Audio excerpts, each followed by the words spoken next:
Using homemade ant killers near edible fruit trees and gardens can be safe when applied carefully and with methods that avoid direct contact with produce or edible soil. Use baits like crushed crackers mixed with a tiny amount of honey or a dusting of ground cinnamon placed on plates or flat stones at the trunk base or along ant trails to lure workers away from fruit and tender roots.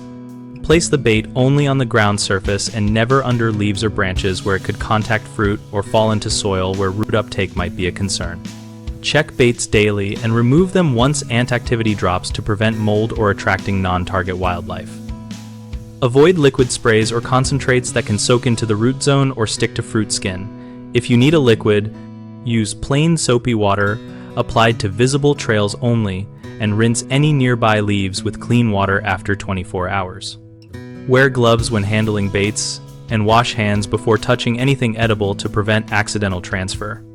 For persistent colonies, consider combining physical exclusion like sticky barriers on trunks with these low-risk baits to limit ants without broad-spectrum toxins.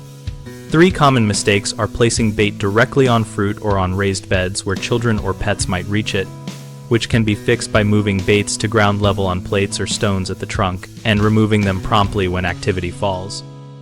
A second issue is overusing sweet liquids or syrups that ferment and attract bees or wasps.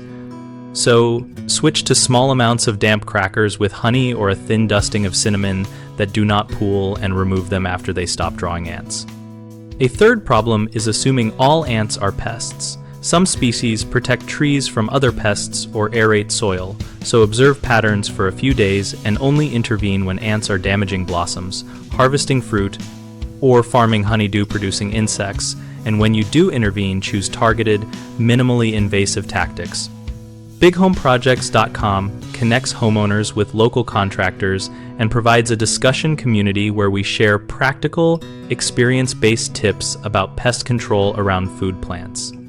We help contractors find work by giving them a platform to engage with homeowners and contribute advice in our forums.